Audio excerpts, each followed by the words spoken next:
Hello, fair listener. How are we? Are we well? Just a quick disclaimer before we dive right on into the episode. Basically, we started talking capital punishment and Fiona's microphone became haunted. I can only blame the ghosts. So I do apologise on the ghosts' behalf that Fiona's audio is not as crisp and clear as it usually might be in some spots. Please do forgive us. That being said, please do enjoy the app, and I promise we will be back next week with a less dark subject, which hopefully means that the ghosts will leave us alone.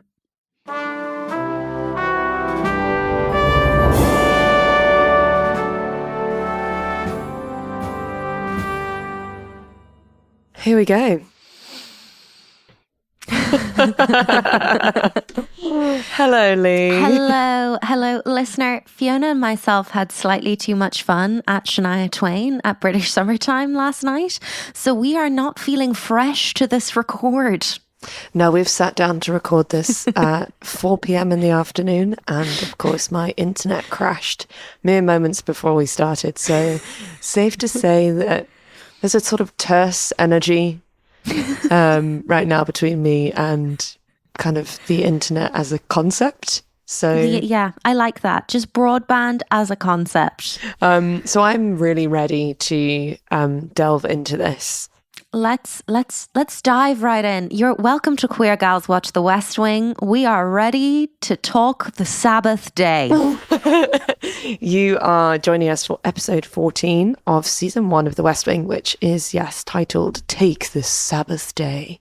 And once again, I think what we just say is, how's that separation of church and state going? How's that going for you? Because feels like it's not happening at all. What I did appreciate is that we didn't just have Christianity this episode. We had a lean into Judaism also, which feels like if we're going to have no separation of church and state, at least let it be like a plurality of religions. Yeah, baby steps. So yeah, should I just crack on with the recap? Let's dive in and take the Lord's Day, if you will. Let's take the Sabbath day. Leigh, let's take back this day for ourselves. Let's not think about the white claws that we consumed last night. I will just say, Shania was transcendent, as one might imagine. It's the correct word. Yeah. Like I think I felt joy for the first time in a long time last night. Certainly for the first time since the first presidential debate. But let's not go there. I'm already nauseously. Let's not push it. Okay. So first, just a moment for us at the start of this episode to discuss how intense and crazy it was that we ended the last episode with like the State of the Union, Karen Larson, aka Paris from Gilmore Girls, being given a second chance by Leo, and like the fallout of Leo's stories breaking, not to mention Leigh. We see not hide nor hair of Karen in this episode. No, we hear nothing really about how Leo's life is going, personal and professional. And of course, we never hear what happened at the State of the Union. It seems to have had absolutely no impact whatsoever on Leo's career, to speak of. And apparently, President Bartlett's State of the Union was entirely inconsequential. Which I just don't believe. Also, this is one of the only episodes that doesn't have a previously on. It just goes straight in. I knew there was something strange about the opening of this episode. Thank you for putting a name to that for me, Fi. How dare you, Aaron Sorkin? Because I need that. It's how I know going in what to expect. And like what fucking random storylines you're pulling back into relief this week. Safe to say, we start in the Supreme Court at like dusk. Dare I say the extremely white, extremely male Supreme Court? Yeah. Did they have all white male Supreme Court justices? That's what it looked like to me.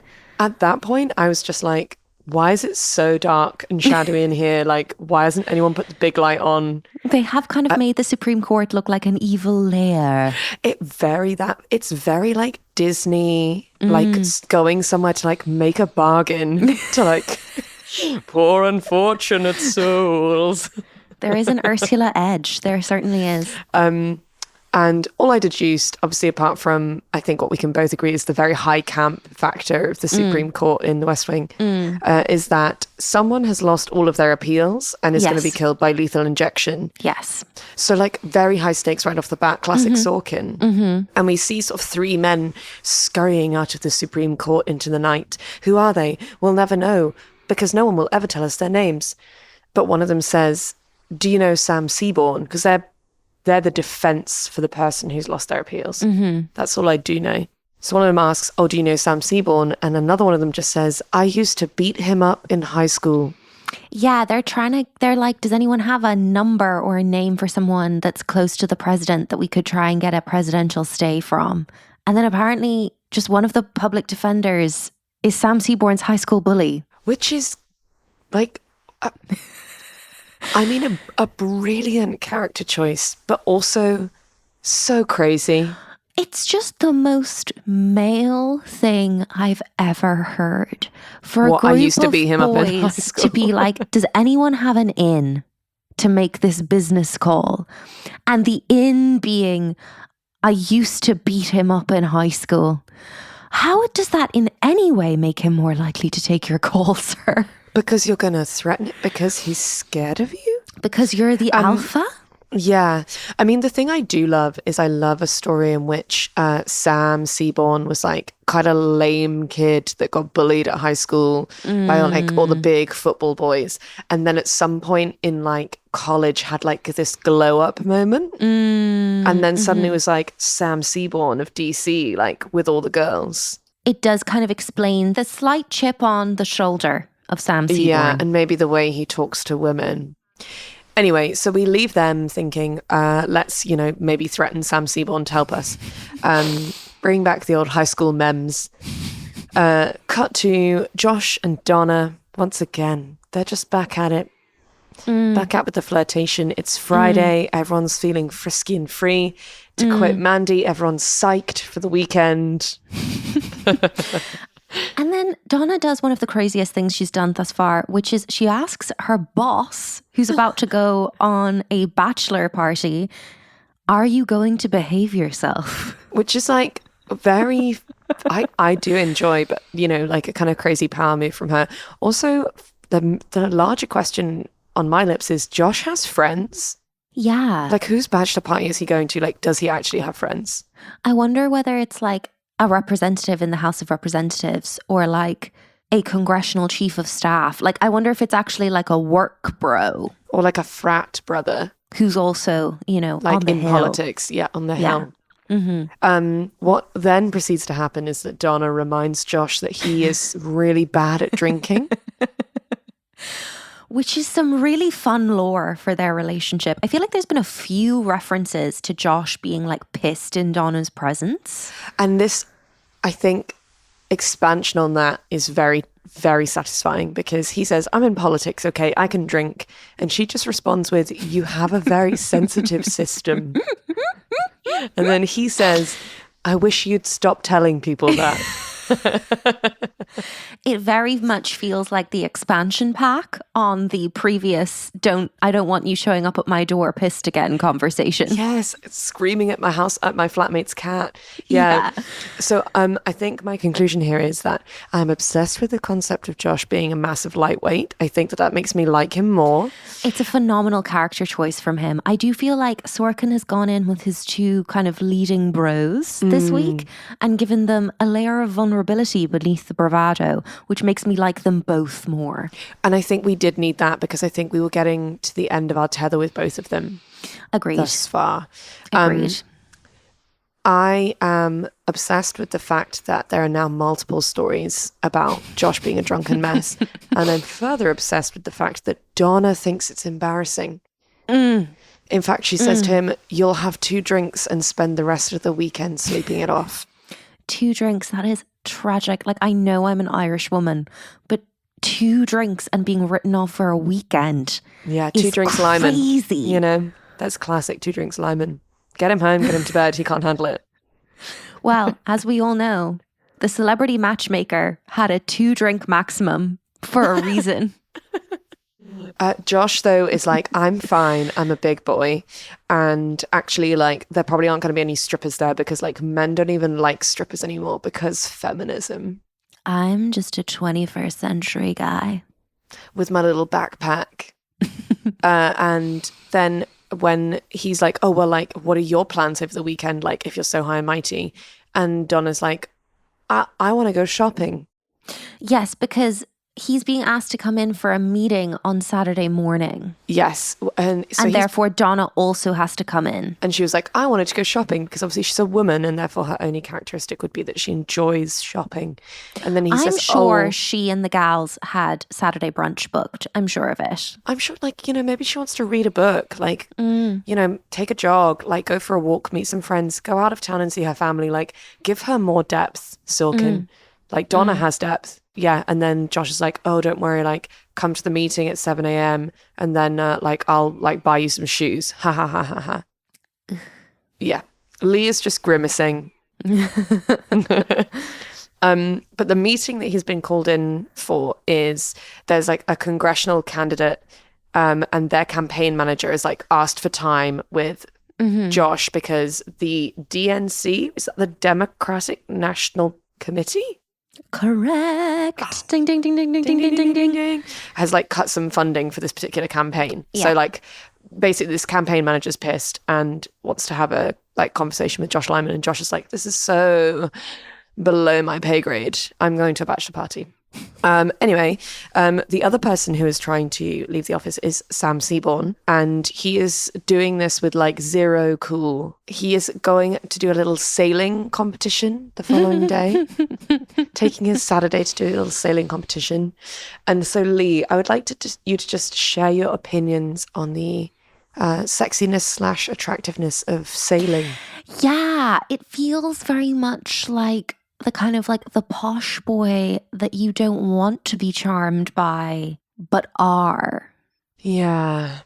I think I saw it summed up quite well by a content creator whose name escapes me in this moment, when they were like, I don't agree with any of my friends' politics, but their families do have beach houses. So, you know? I think it's the fact that being able to survive at sea obviously makes someone look extremely capable. And there's just something about having like someone displaying practical skill that is just kind of makes you feel safe in a kind of like... Are you saying you want to be a deep sea fisherman, Leigh? I'm not saying I want to be a deep sea fisherman. I'm just saying that I feel like a deep sea fisherman would make me feel safe, in the fact that I feel like our offspring would be well provided for. Loaves and fishes, baby. It's the Sabbath day. But as a good, strong Irish woman, I do not fuck with the sea. Yeah. I do not fuck with the ocean. Because those riptides, you best beware of those riptides because they will drag you under. I personally think sailing is really fit. I think I would be amazing at it. But then every now and then I would just be reminded of how terrifying the ocean is. And I would probably have a panic attack. Yeah. But they have really great sweaters, I feel, always. I think just like, put me on a yacht. Yeah. Take me around a Greek island. But I'm not bothered about like a regatta. No, a regatta? I don't want... Regatta? I think I would say regatta, but obviously maybe you would say regatta. Regatta sounds like, I think that's how I've heard people say it on television, and they're probably posh. Right, yeah. Either way, boat competitions, I'm not about it. Either way, we've talked about this enough. It's not interesting. Conjecture, Bonnie is there, Sam's EA. She's trying to hustle him out the office, and she looks hot. A moment for Bonnie. Bonnie's aesthetic does not miss. Every outfit we see from Bonnie is on point. She's bringing fashion to the West Wing. Yeah. And I don't feel like we've given it adequate time. No, her also, skirt her hair suits is are very always good. Immaculate. Yeah, very good. Just I think we're just going to keep a weather eye on the Bonnie horizon from now on. But she basically tells Sam to relax. He's like packing his bag, being like, do I need to take my pager? Do I need to take my phone? And she's like, maybe you could leave both of them here. like you're taking a weekend. And he's like, no, I'll take both of them. And it is very reminiscent, I think, of you and I packing to go away. Yes. I mean, you were quite recently here present for when I was trying to pack to go to Croatia, to both a family wedding and like just a holiday, and me packing the night before like some kind of headless chicken. It was stressful. I do feel for Sam, but I'm also like, babe, take a day off. Babe, take a day off. But just as he's walking out the office, just as he's flicking that light switch off, the phone rings. Does he pick it up, Leigh? He does. Of course he picks it up. Smash to opening credits. And once again, I'm like, oh, this is the greatest television that's ever been made of all time. Cut to, after opening credits, Sam meeting his bully. I will say, I think I found it incredibly emotional, and I felt pride for Sam Seaborn in almost a mother-like way, to see him stand up to his high school bully, despite the fact that the actor was very well cast as his high school bully, because he's got like a head of height on Rob Lowe.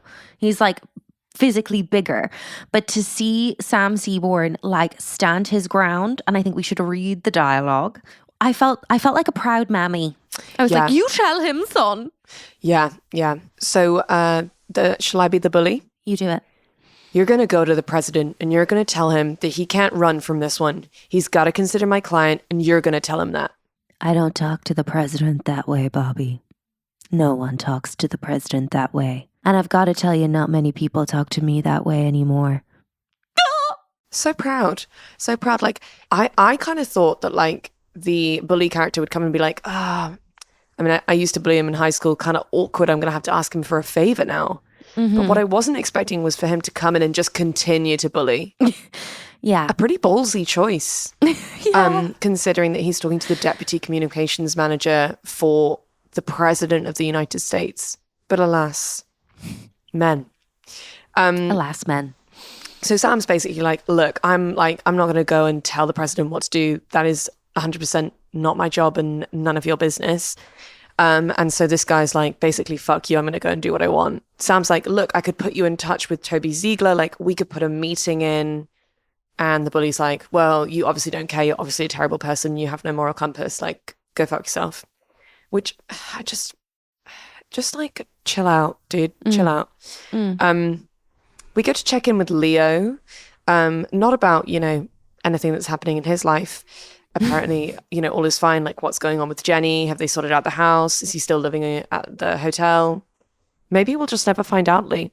But we do find out a little bit more about this situation. So the person who's due to be killed by lethal injection on Monday morning is a person called Simon Cruz, and he's convicted for killing like several people, three of which were like quite key like drug kingpins. And basically what Sam's bully wants is for the president to like pardon him, but I can't remember what the word is called. Stay the execution. Yeah. And then Leo was like, I thought this was going to the Sixth Circuit.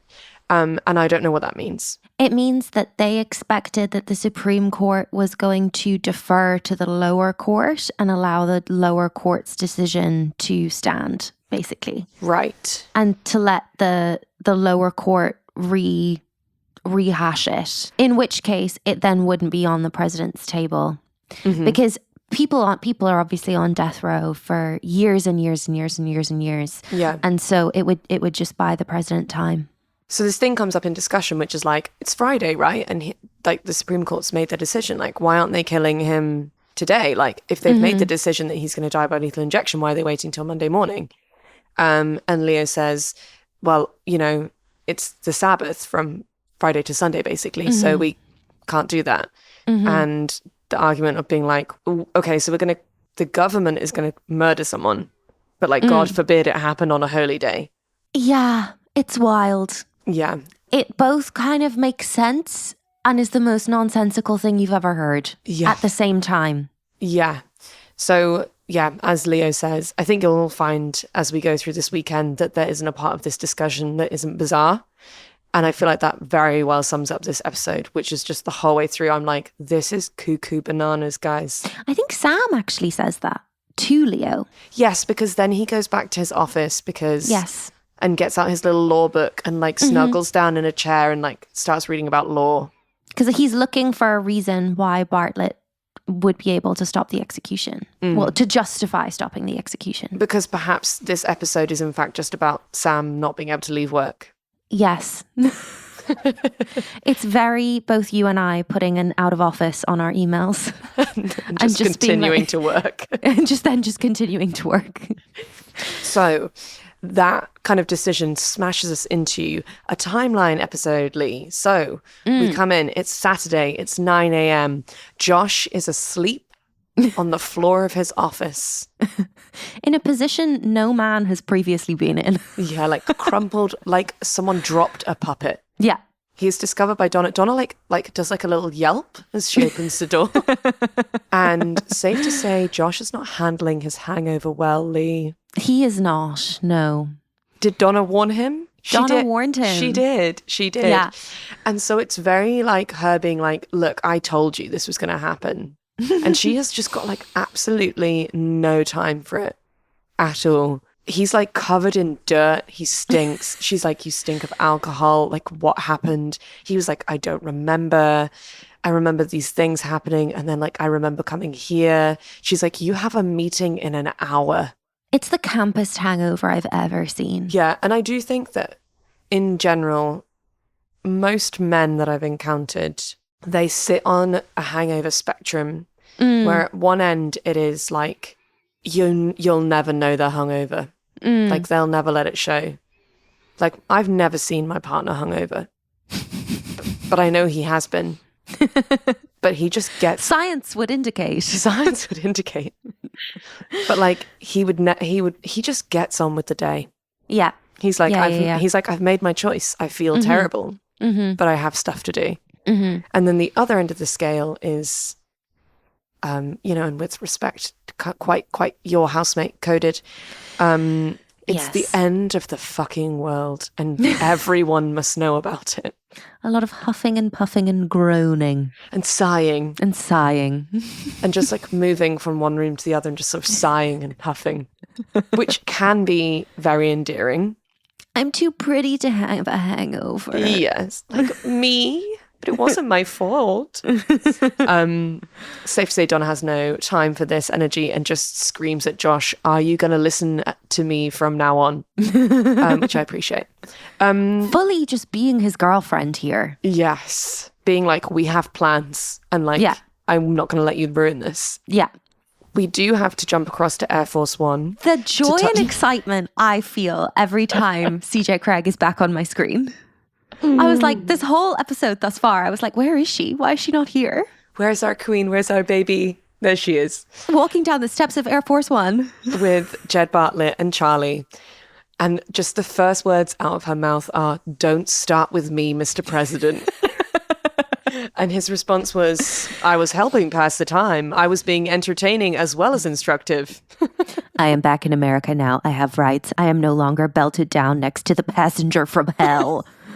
Brief moment to discuss the reasons why Jed may be the passenger from hell.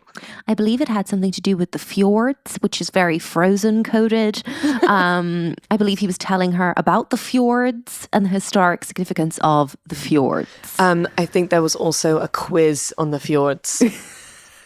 And then CJ says that she wanted to drop kick the president into a fjord. To which Jed responds, you don't know how to have fun.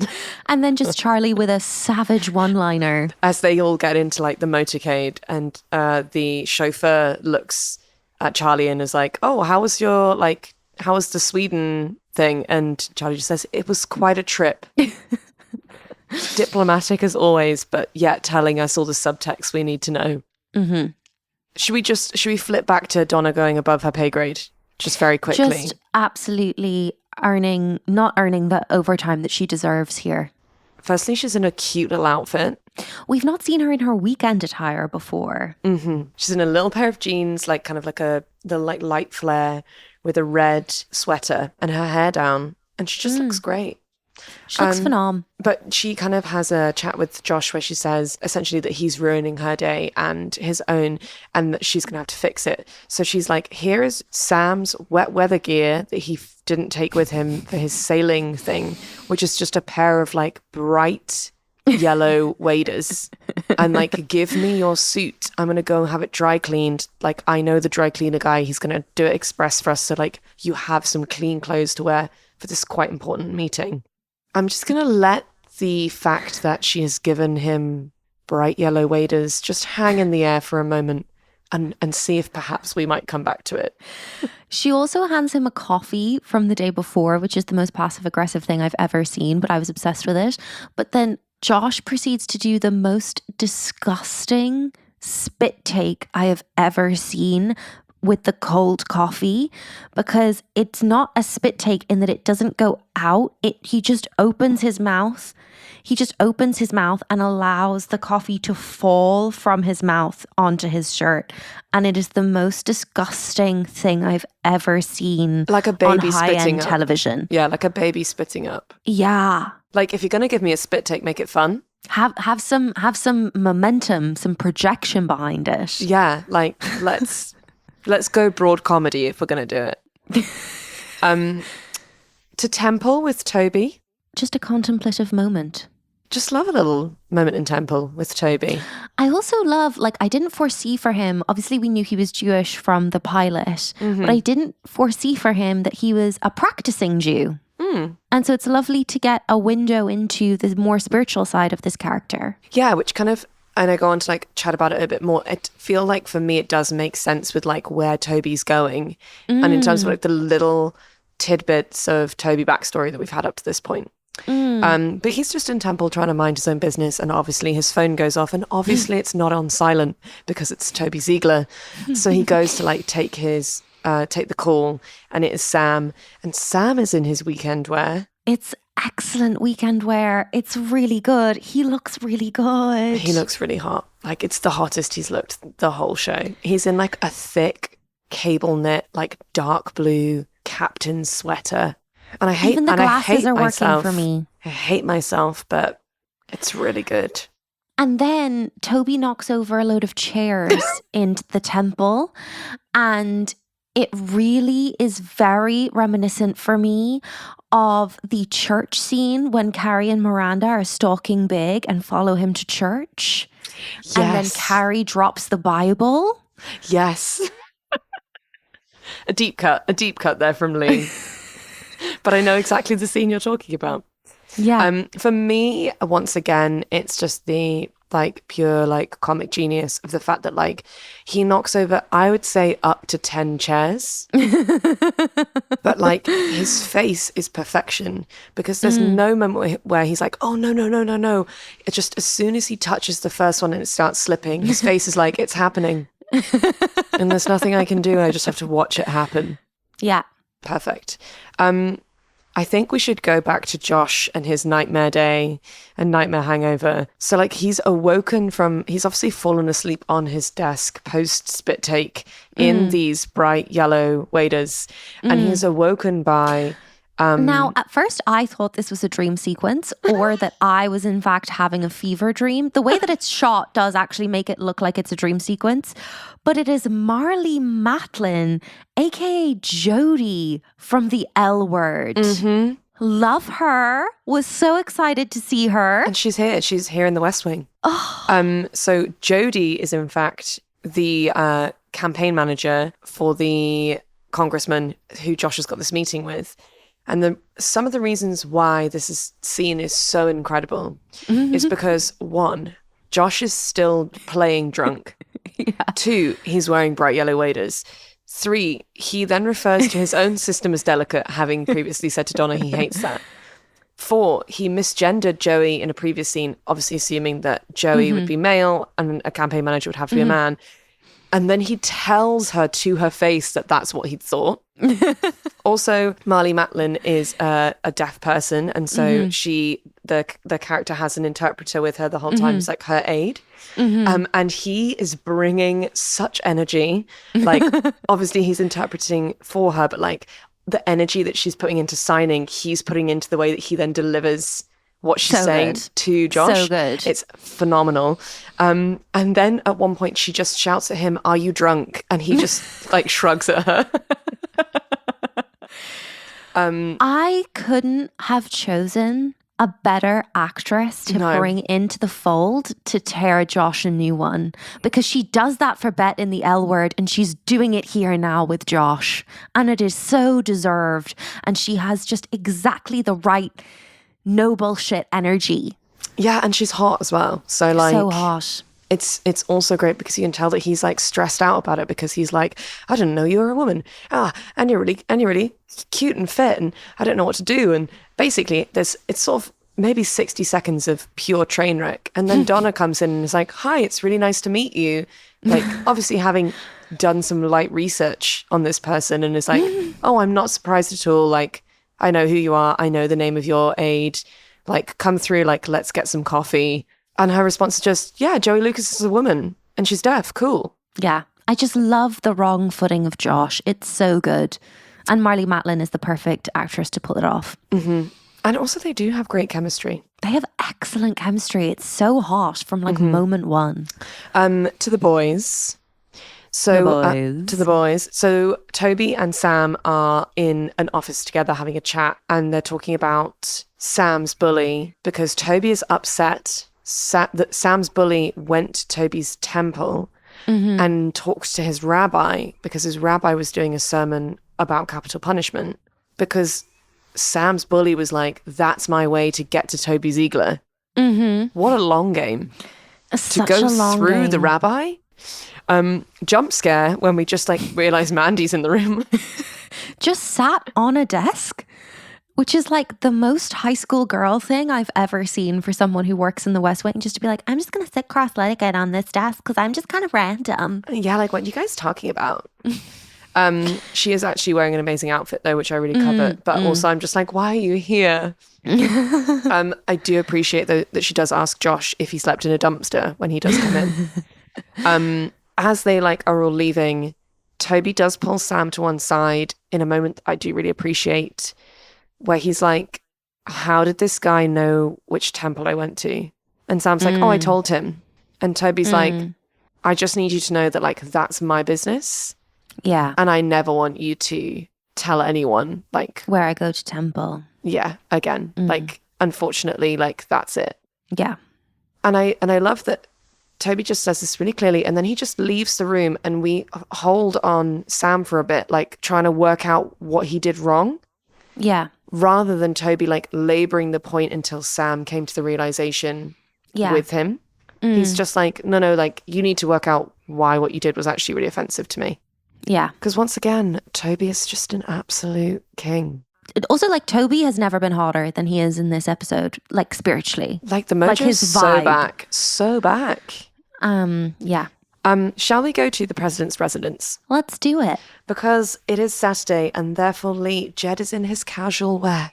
His ironed jeans. The little ironed jeans. And also, like, he's just like in his little white socks. He's not got his shoes on yet, so he's just in his jeans with his like little white sports socks on. So cute. He looks like some sort of like American Girl doll with like an old man's face and head. He's also in his Notre Dame. He's in his Notre Dame hoodie again. Yeah. And I feel that, is this the first confirmation that we get that, like JFK and Old Man Joe, Biden is a Catholic girly? Is this the first time we've known that for sure? I mean, it was kind of implied by the Notre Dame of it all. I think we had like kind of implications that we knew that he was Christian from day on because he bloody loves bashing on about the Bible. But I think there's kind of just been a bit of insinuation, but I think we're now confirmation Bartlett's a Catholic girly. I kind of thought that he was sort of a more of a casual Christian, but it seems like he's actually reasonably hardcore. Yeah, I mean, the thing is, like, I believe Biden is only the second US president to ever be Catholic. Like, it was, like, obviously, like, when JFK was elected, it was a big deal that he was Catholic, and it was one of the reasons why people were against him politically, was because they felt that he was going to be ruled by the Pope. Well, I mean, crazily in this scene, even Jed does turn to Charlie and say, "I'm gonna want to talk with the Pope." Also a moment for Charlie's weekend wear in just a lovely red jumper. He looks so handsome. Everyone's own clothes rather than work clothes are absolutely killing me. And I did note in the Shed doc that if I see Toby Ziegler in jeans, I'll have an aneurysm. I can't. So Jed is like, okay, we're talking about this guy and that's going to be killed by lethal injection on Monday. I'm going to need you to call this like random priest from my old hometown and like just get him to DC. And I'm going to want to talk to the Pope. And then he asks Charlie the most intense question. Yeah. And I'm trying to get my head around whether or not it's entirely inappropriate or not. Because he said, he asks, so Charlie, we found out in an earlier episode, Charlie's mum was a police officer and she was killed in the line of duty. Is that the right phrase? Yeah. And so Bartlett's like, oh, Charlie, I just wondered, first of all, have they found the person that murdered your mother? It's not a question for like a quick five. Do you know what I mean? It feels like more of a sat down conversation to me. It's not chit chat in the doorway, And Charlie's like, no, they haven't. And he's like, well, if they did, would you want to see him die? And Charlie says, no, I wouldn't want him to die by lethal injection.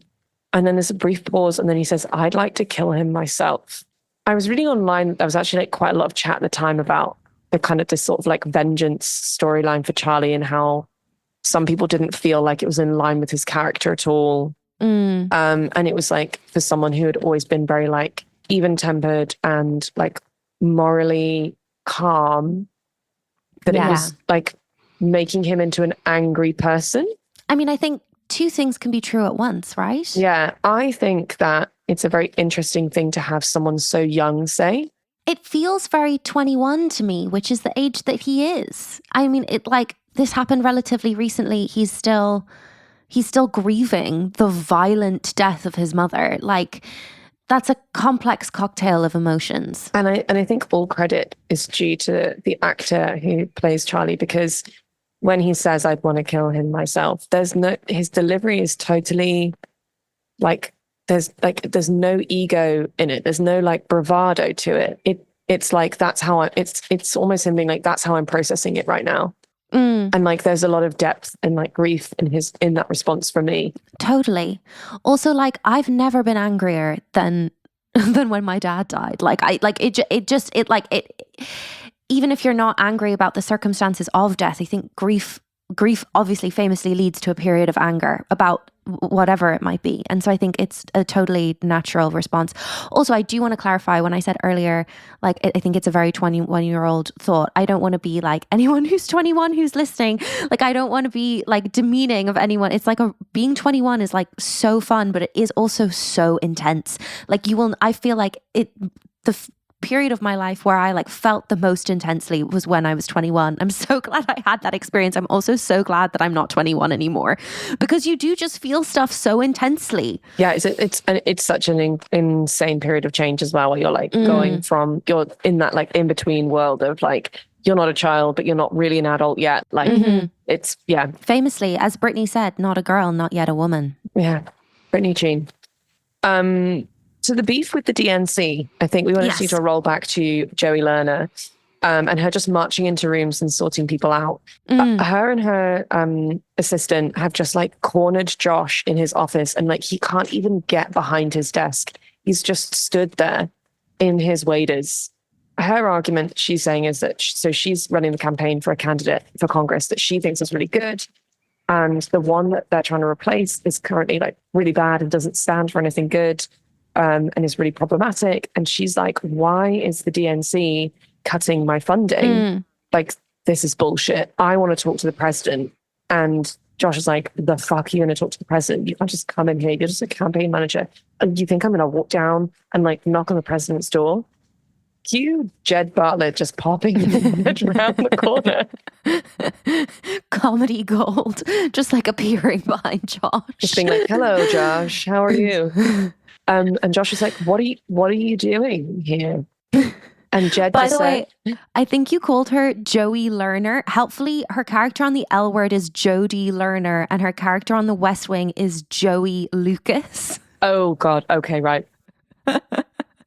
Which is super helpful because it's like essentially the same name. Good.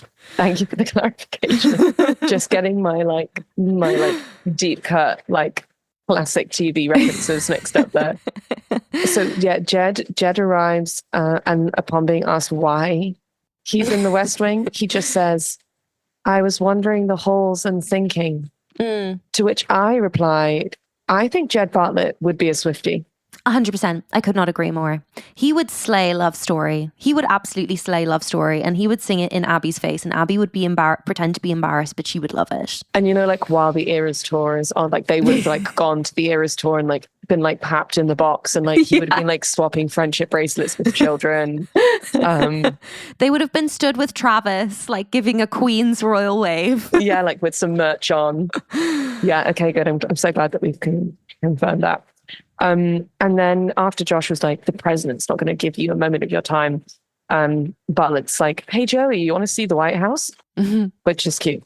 Moment of conjecture for CJ Craig and how jet lagged she is and how upset she is. We just cut away to her office, and she's just not a happy bunny.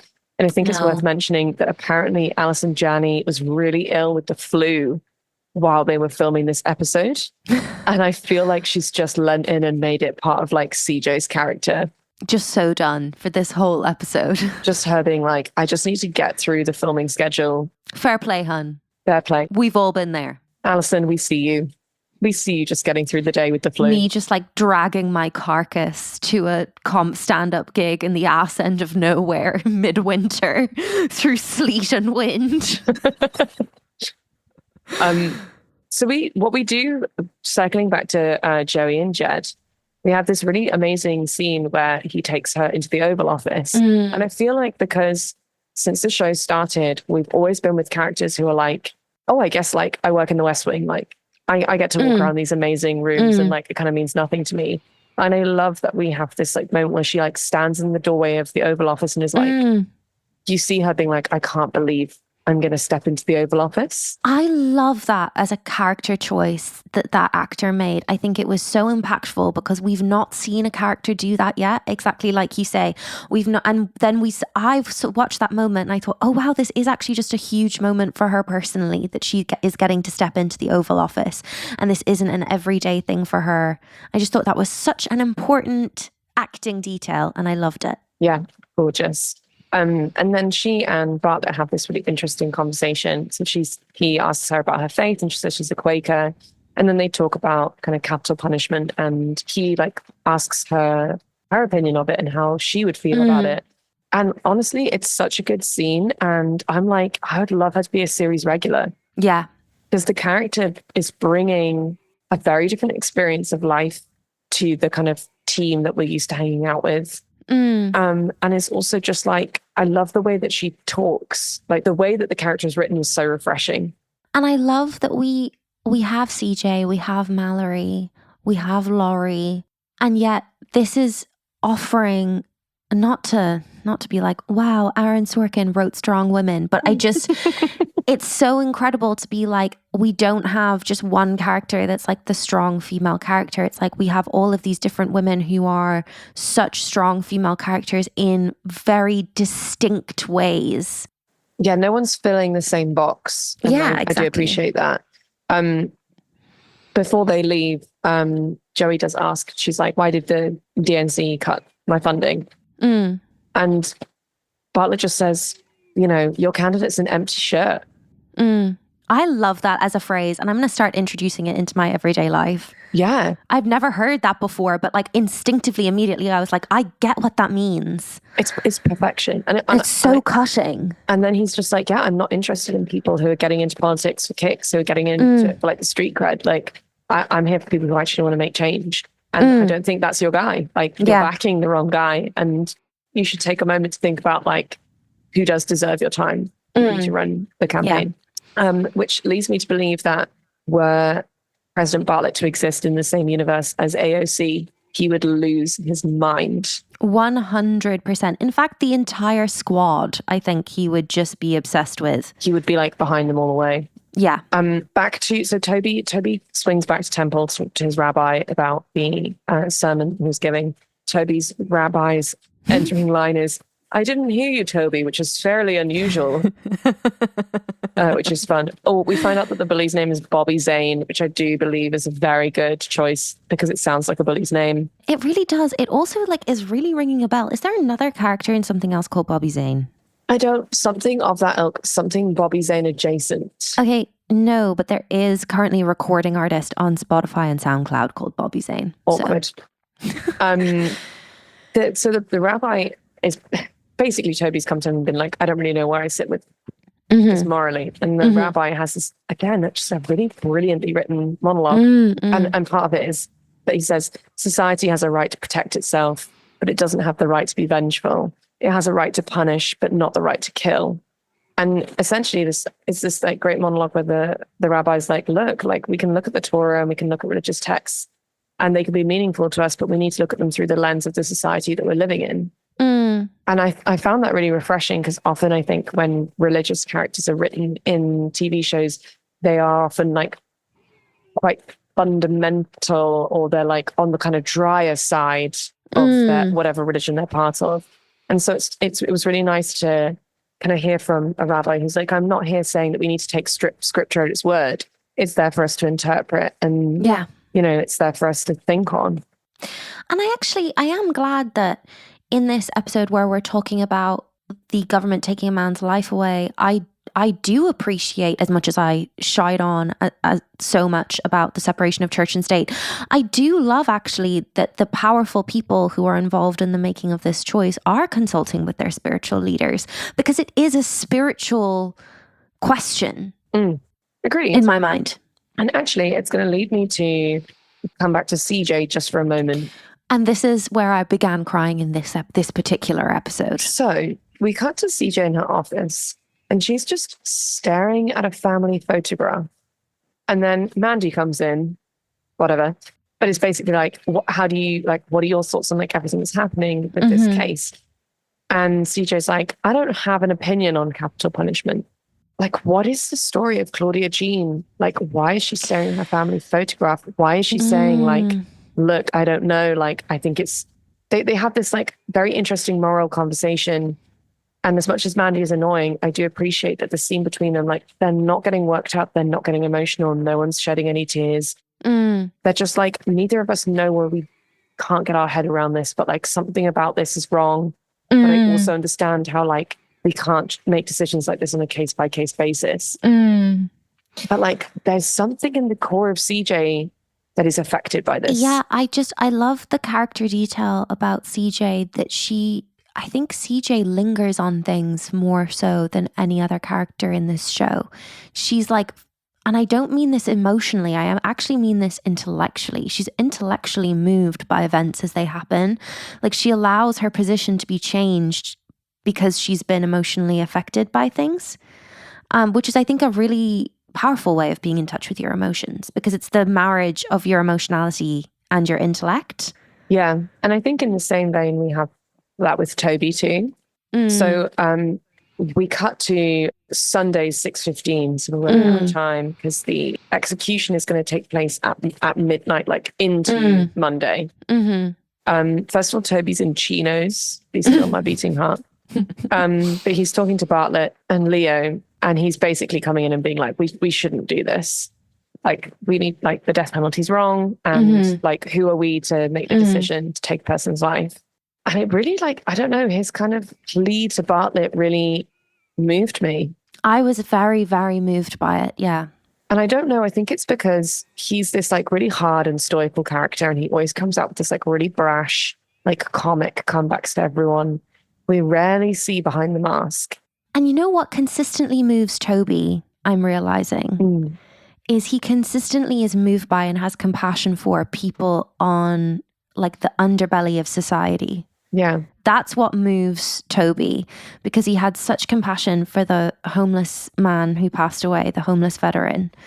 And now here we have him having real compassion for somebody who's on death row, who's been involved in, by the sounds of it, drug crime and gangs.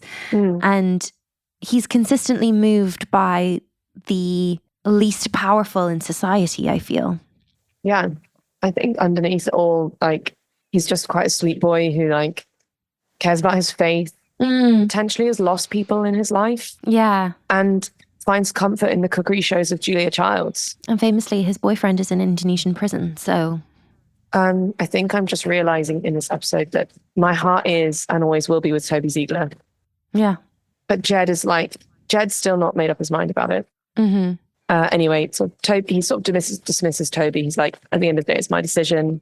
Jed and Leo have a bit of a chat about it, as they do, as gal pals. Sam comes in and is like, look, like, we can't let this happen. Like, I'm putting my foot down. We need to stay the execution. And obviously Bartlett's like, well, it's not really your decision. Like, I'm the president. And I wondered your thoughts on this, Leigh. Like, do we think Sam is so intent to stay the execution, not entirely on a moralistic point of view, but because he wants to prove his power to his bully? I think two things can be true at one time, but I think it definitely has an impact on it, yeah. For him to be able to go back and be like, you know that thing you wanted? You know that thing that you told me I had to do? Well, I did it. And not because you told me to, but because I'm a good person. Yeah. And Sam and Leo then have a bit of a shout about it, because basically Leo's like, you're getting too involved in this, and actually it's not really any of your business. And at first I was like, why are we having to like have like this big like shouting match? But actually it was quite nice because the argument was entirely unresolved, which is really satisfying, because like in general in American politics, the argument is still unresolved. Like it does feel like it's this contentious topic that no one quite knows how they feel fully about. And there's loads of people for, loads of people against, and then loads of people stuck in this middle ground. So it was kind of great that they had this argument that didn't have like, no one came out of it as the moral arbiter. Yes, which I loved, yes. We then go to a hotel piano bar. Is that Josh flirting with Joey Lucas? Josh and Joey are like at the bar at the hotel, and he's like, I found out where you were staying and I like came to meet you for a drink. And they have this like little flirtatious back and forth. But I'm just obsessed by the fact that like her assistant is there, and obviously he interprets for her. So actually just all three of them were flirting with each other. It's very modern. And yeah, and I just put in all capitals in our doc. Just give Joey Mandy's job. Yeah, please. And then Josh is like, you don't need to work for this empty shirt. Like, I think it's clear who the candidate for Congress should be. And then he just says, you. And I think he loves her. He loves her. Also, Leigh, if you were going for a drink with someone and they were like, you should run for Congress, like what a great chat up line. So good. Like, I think you're so capable and well-spoken. I think you could run for Congress. Ugh. Yeah. We're closing out the episode. Of course, it is 11:57 p.m. On Sunday. We are 4 mins away. We're 4 mins away. Of course, it's snowing. Not Bartlett getting caught with his little rosary beads. He's literally like in the window with his rosary beads. And at this point, I just wrote, I'm sorry, it's too much for me. It's very The Dead. It's very James Joyce's The Dead. And the snow was, the land was covered in a blanket of snow. Yeah, it's very Joycean. I honestly wouldn't put it past Aaron Sorkin to have decided that, because of for him to be like, I'm so clever, I'm going to put in a James Joyce reference and no one's as clever as me and they won't notice it. Well, I did, Aaron. I'm as clever as you. In comes Bartlett's childhood priest, Tom. Also, like, such big dick energy to be calling your priest by his first name. Yeah. What were your opinions on that? Crazy. Yeah. Not even a father? Yeah. Not even? And then to be like, actually, I prefer Mr. President. It's crazy. After you've just been calling your priest by his first name, being like, I'd rather you didn't call me Jed. Which is, I laughed at it originally, but then Jed was like, actually, I think I find it easier when I'm having these conversations to think of myself as like the president being an office of responsibility rather than being an individual person. Yeah. And the priest is like, you're just this kid from my parish and now you're calling the Pope and like asking him how he called the Pope and like fangirling a bit about the Pope. And anyway, I'm not down because I just am entirely emotionally divorced from it. But I will say that the Tom the priest was the actor, phenomenal. The monologue, very well written. And yeah, he like Jed's like, I don't know what to do. Like I keep praying to God for like guidance and he's not giving me any. Tom the priest is like, well, he sent you a Quaker, a Jew, and a priest to guide you and to give you advice. Like listen to what's being put in front of you. Also, how did Tom know about the Quaker? I don't know. I think we just, Aaron Sorkin needs us to just suspend our disbelief for this one. Yeah. But yeah, Jed's like, you can see him being like, shall I pick up the phone and stay the execution? And then the priest, as the snow's falling, just turns to him and is like, Jed, would you like me to take your confession? And that's when I cried again. Which, like, if I'm not Catholic anymore, why was I crying? I don't know. And yeah, and the episode ends with just like Tom the priest just like leading Jed Bartlett in confession because Jed chooses not to make the phone call and therefore to be complicit in the death of this man. Well, they're interrupted by CJ coming in to say that the execution has happened. Yeah, and then they do the thing about the confession. What a bonkers episode. Intense, super intense. Honestly, I feel like the British get this like rap globally and especially from Americans because about the fact that we're like obsessed with class. But you guys are fucking obsessed with religion. It's so true. Like both of my nations, actually. Shall we to the rapid fires? Let's to the rapid fires. Best fashion, Leigh. Just Joey. Her camel coat was stunning. She had like a gorgeous white scarf on. Her makeup throughout was just like so classy and beautiful. I want to be her when I grow up. Really good for the time. For the time, she had some great outfits. I'd just say maybe we have an honourable mention to Sam's cable knit jumper, and of course to Jed Bartlett's little white socks. Yeah. What could a British or Irish politician never get away with? This is a tough one for this. Well, I suppose a British or Irish politician would never get away with capital punishment. I mean, fair, yeah, literally illegal. Yeah. So, yeah, we just wouldn't go for that anymore. I feel like we kind of had our time, and boy did, famously, I feel like the Brits, we loved it. Like, throw someone up on a gallows, like, we flocked. We flocked, Leigh. Dunk a witch, fabulous. We'll be there. For me, I feel like a British politician could never get away with being like on first name terms with a priest. Unfortunately, it just all gets a little bit icky and like a bit like Jacob Rees-Moggy. Like I think we really like to separate things. Like the monarchy and the church really hand in hand, but like kind of post Cromwell, like we've been sort of pushing religion to one side. How long until our kind of like big ticket item came up very quickly? Capital punishment from the off. All about the capital punishment this week. And also just, I guess, like religion and religious guidance, which feels like quite a big topic to discuss as well. Man, I feel like a man. So many. I did love Jed turning around to his priest and saying, I'm the leader of a democracy, Tom. Yeah. But I think actually I'm going to have to come back round to someone's high school bully saying they can get a man on the phone because, quote, I used to beat him up in high school. Yeah, that's probably the most masculine thing I've ever heard. Yeah. I want to counter that with something so cuckoo bananas that I think it is just like gorgeous, which is I was wandering the halls and thinking from Jed Bartlett. And what was the moment that made you proudest to be an American? When Josh turned to Joey and said, I think you need to find yourself another candidate. And Joey just shouted at him, who? And then Josh got a little twinkle in his eye and he looked at her and he just said, you. Yeah, hard agree. At that point, I was like, yeah, sign me up to that campaign trail. Like, I'll fly door to door. Yeah. And this concludes really an episode that I loved so many parts of it. And obviously, like, it's a very juicy issue for Aaron and the team to get into. But I just felt like, I don't know, I feel very as someone who's like very much not religious in any way, and religion does often make me feel uncomfortable. I just feel like maybe this wasn't the episode for me. As a lapsed Catholic, it was extremely Catholic in vibe, and I did find it a little bit triggering. But I'm assuming that what we're going to talk about in our study session today is going to be the death penalty.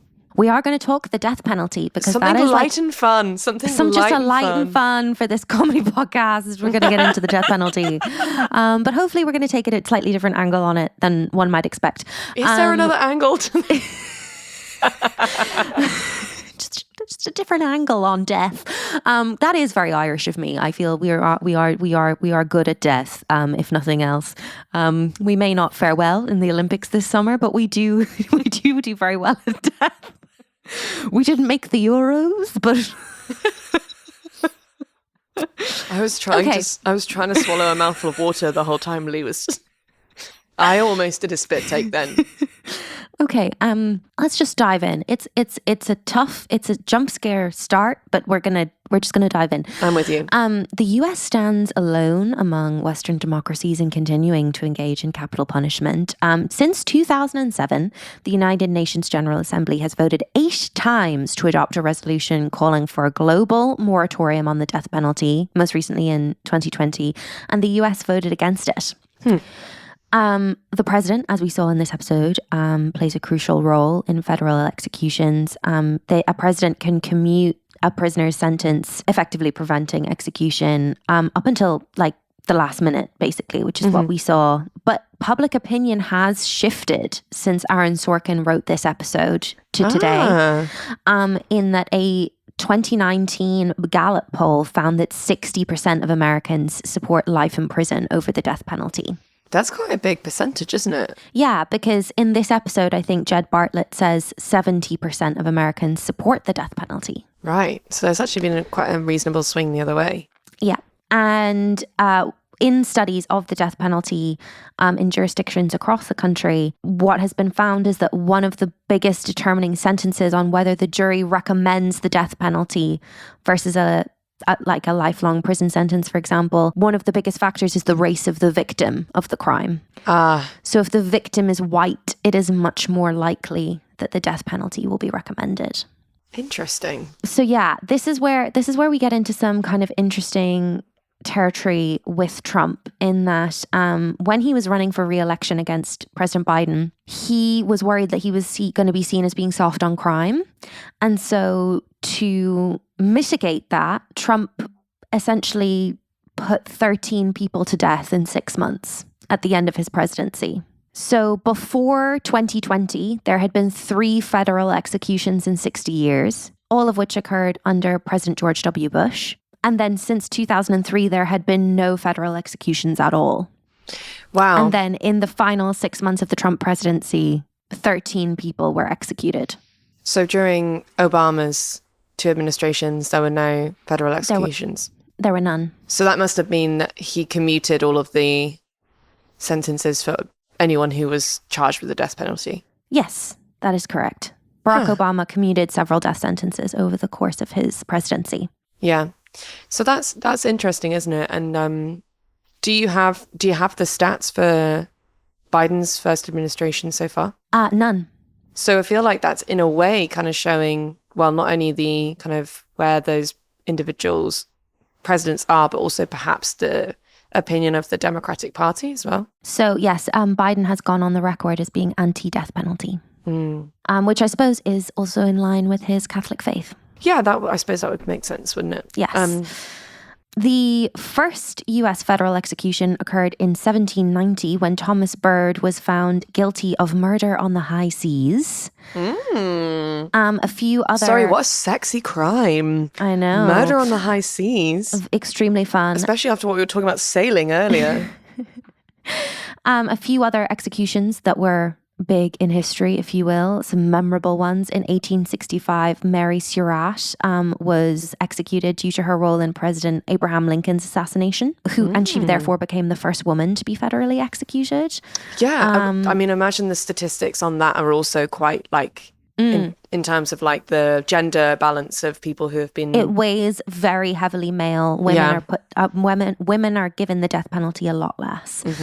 And obviously in 1953, Julius and Ethel Rosenberg were given the death penalty for pro-Soviet espionage. Did that in my A-level history. And AmnestyInternational.org obviously advocates for the end of the death penalty worldwide, and state that since 1973, more than 197 people have been sent to death row in the US and have later been exonerated or released from death row on grounds of innocence. Others have been executed despite serious doubts as to their guilt.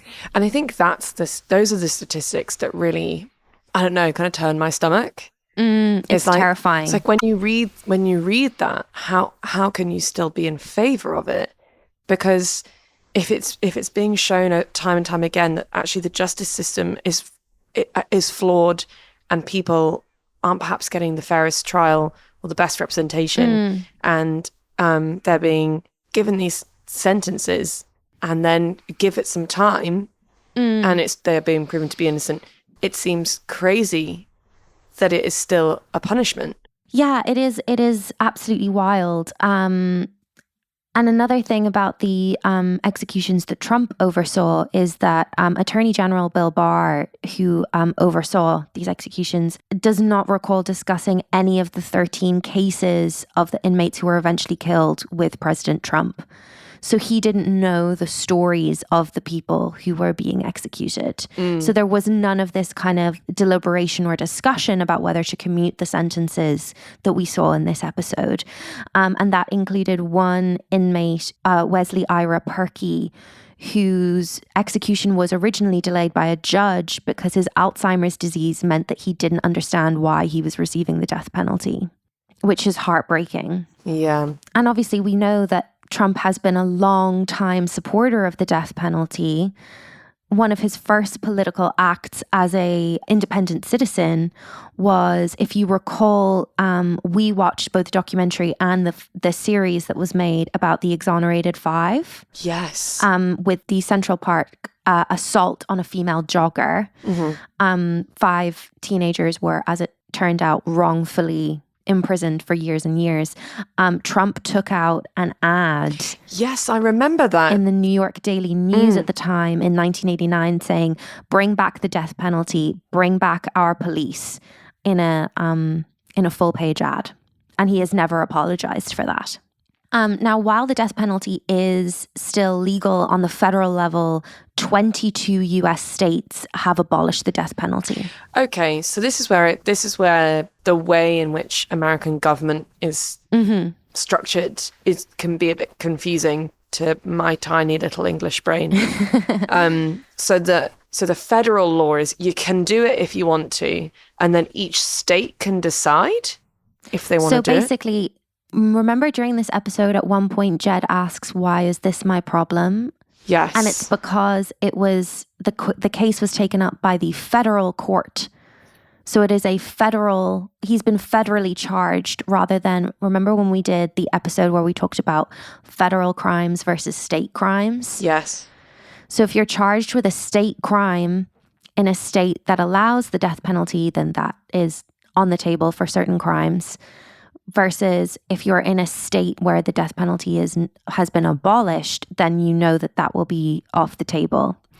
Whereas obviously if you're being charged with a federal crime, then the death penalty is a possibility. Okay, thank you. Just a little history more generally on capital punishment. It dates back to pre-Christian times in China, Babylon, Egypt, Greece, and Rome, and involved, obviously, famously, crucifixion and burial alive. That's a deep, like my biggest. Terrifying. That's my biggest fear. Terrifying. My biggest fear. Obviously, famously also in Britain, as we know from books, films, pop culture, etc. Britain's most frequent method has been hanging, except for William the Conqueror banned all executions except in times of war. But then unfortunately, famously Henry VIII was quite a big fan of putting people to death, so that was all kind of reversed in the Tudor era, specifically his wives. Just give that man a block and an axe and he was happy as Larry, you know? And obviously, of course, in Britain, it was dependent on your class, how you were killed ultimately, Dispatched. whether it was you were beheaded, obviously, if you were high class, because that was swifter, whereas obviously lower class people were hanged. It's a bloody history the world has. I mean, my country specifically, like, we've perpetrated many awful crimes across the globe. What I do find interesting is also the gender disparity in British history of capital punishment, in that men were drawn and quartered, whereas the more ladylike thing was apparently to burn women. Oh yeah, burn them up, burn them right up, throw them on that bonfire. Time to a stake, get some kindling going. I mean, I'm making light of this, which is obviously very offensive, but I just don't. What conversation happened where they were like, sure. We wouldn't want to like do the same thing for a woman and, you know, hang, draw and quarter them. What we'll do instead, but instead probably best to just burn her at the stake. Yeah, it's crazy. One of the earliest reformers in Britain was Elizabeth Fry, who was a Quaker. As we saw from Joey in this episode, and she campaigned for the abolition of the death penalty and supported female prisoners at Newgate Prison. And she is quoted as saying, "It is frequently said by the prisoners at Newgate that the crimes of which they have been guilty are as nothing compared with the crimes of government towards themselves, that they have only been thieves, but that their governors have been murderers." It's a good quote. So, fair to say Elizabeth Fry, an icon. In the 19th century, though, Britain really like clamped down on the number of crimes that you could be put to death for to a much more limited range of crimes. And public executions were banned in 1868. And then the last people to be executed in the UK were Peter Allen and Gwyn Evans in 1964. Still feels like too recent, doesn't it? It does. And medical reports have since shown that Gwyn Owen Evans, who was the last man in Britain to be hanged in 1964 at the age of 24, should not have been put to death due to his psychological problems, and his defense team should have made an attempt to enter a plea for diminished responsibility. And now just to hop over to my homeland briefly. Let's. Obviously, we inherited our laws from the British Empire due to the British ruling us famously for 800 years. Yeah, sorry about that. Yeah, and in 1916, when the Rising happened, martial law was in force due to us rousing rebels, if you will. And Sir John Maxwell was installed as a military governor, which meant that the leaders of the 1916 Rising were not prosecuted in like a normal criminal court. They were prosecuted at a courts martial. Oh, wow. Like right away after the 1916 Rising, which means that in secret military courts that were not open to the public, they were sentenced to death.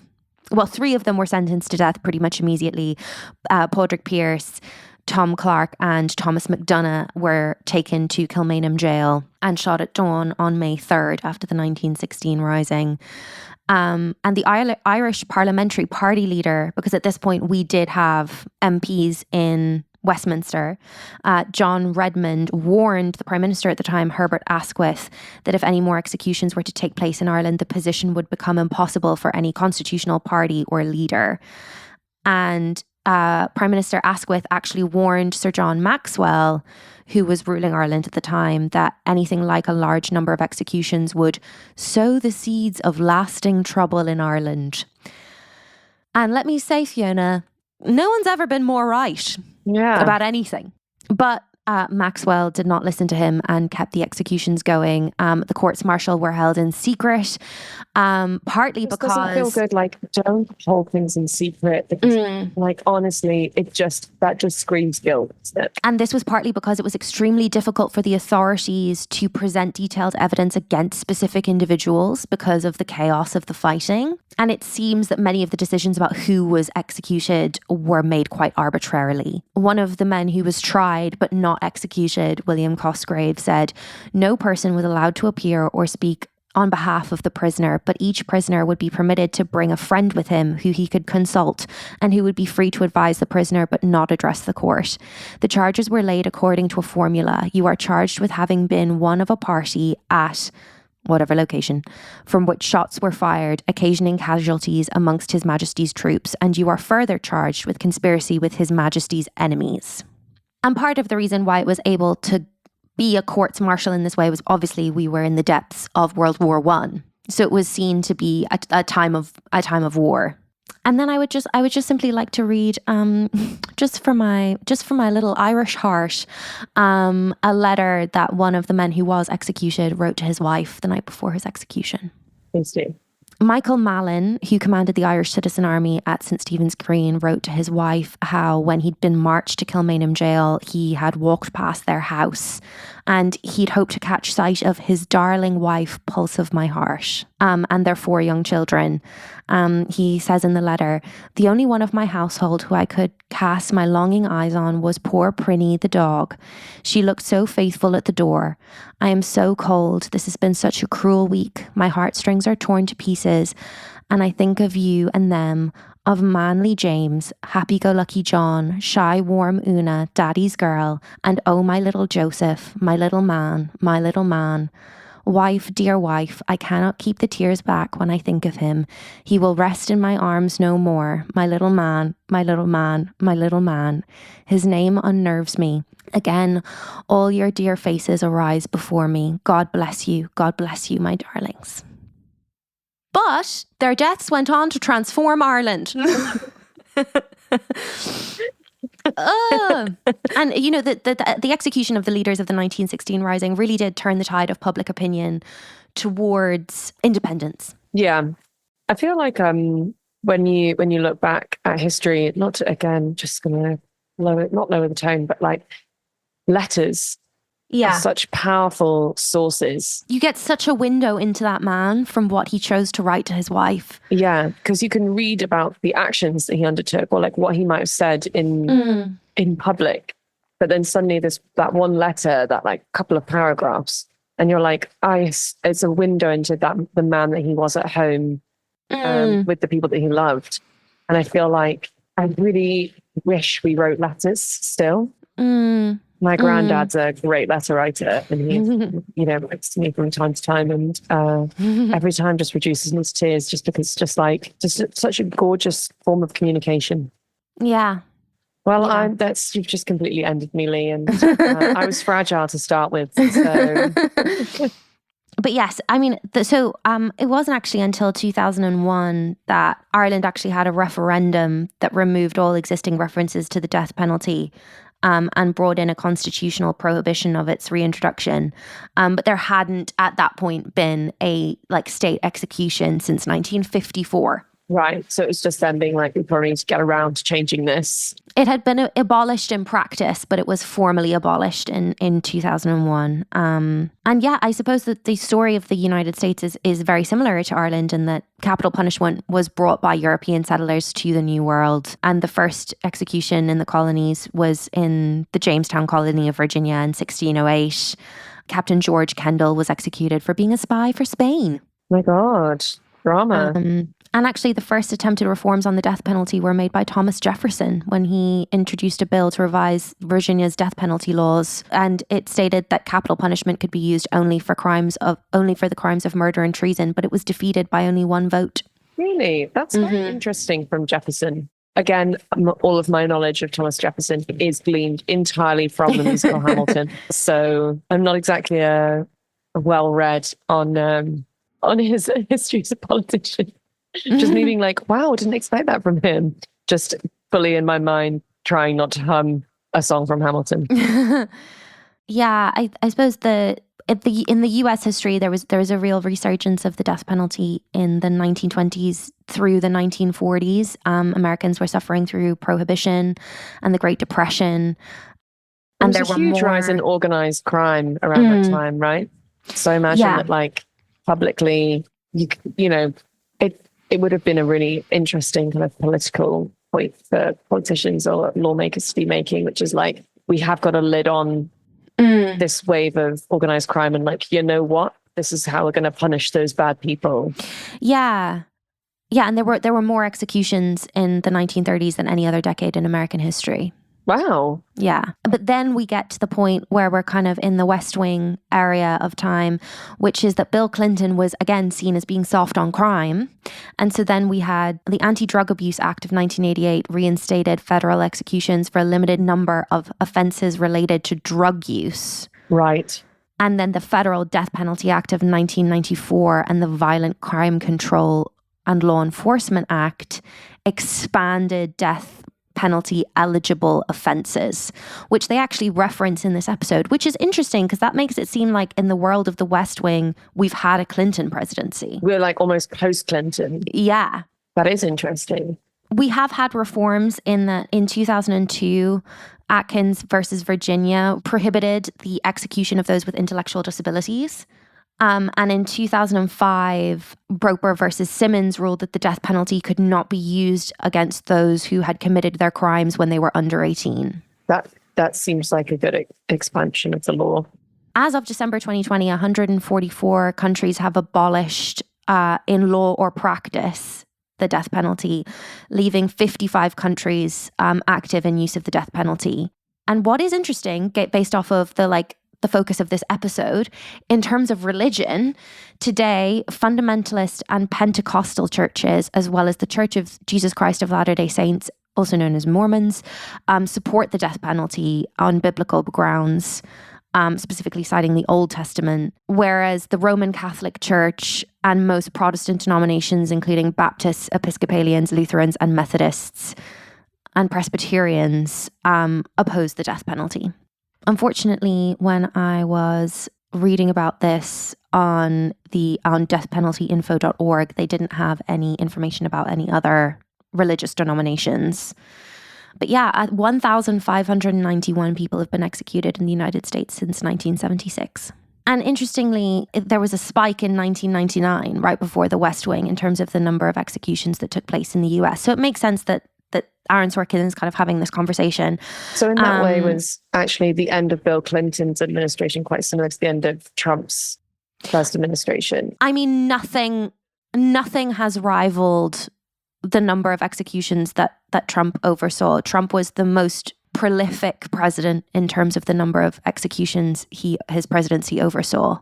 But for a small silver lining, Vice President Kamala Harris has been a consistent critic of the death penalty, and she took a stand against capital punishment in her successful 2003 campaign for San Francisco District Attorney, and declined to seek the death penalty when she was District Attorney. It's a reassuring kind of moral backbone for one of the leaders of the country to have. Yeah. But I just thought it would be interesting because this issue is seems so immovable in an American context, but has been such a non-issue really in both Ireland and Britain for so long. I thought it was interesting to kind of take a comparative look at, I suppose maybe it's to do with the fact that Ireland's civil war is such more recent memory. Yeah, potentially that's part of it. I think also it helps that the countries that we're from are, in comparison to the United States, so small, and I think that you get the sense that state to state, there's often an argument of well, here it's different because we have this sort of crime, or whereas I think in the UK, it's kind of well, the nations that make up Great Britain, we're so much closer proximity to each other. Yeah. National news is very national. Whenever the news says the name of a town or a place, I would probably be able to place that in the UK. Yeah. Whereas I don't know if the same would be said for America. Well, there's so many nations within America culturally. Yeah. I think that's what I was trying to say in a very roundabout way. Yeah, no, definitely. So yeah, I mean, this has been a bit of a dark study session, but I felt like the episode kind of demanded it. I felt like there was no way that I could do any other question other than what even is the death penalty in 2024? Yeah, I think so.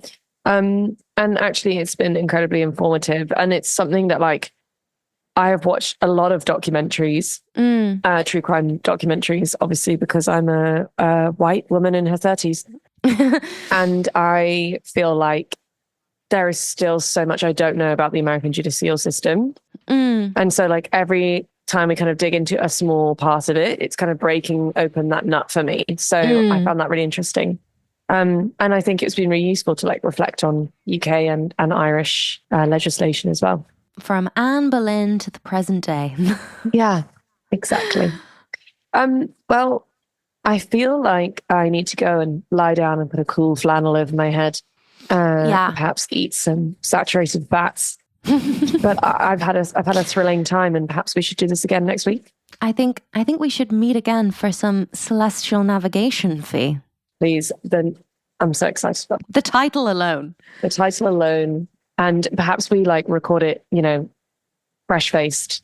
We laugh knowing full well we probably won't. Thanks so much, everyone, for listening. And if you're new here at the podcast, we've got a plethora of other episodes that you can dig into. Please do give us a rating, give us a review, tell your friends. It really helps. Check out our Patreon if you would like, but no pressure. And we'll see you again next week. Yeah. Thanks, gang. We'll speak soon. I love you. Love ya. Bye.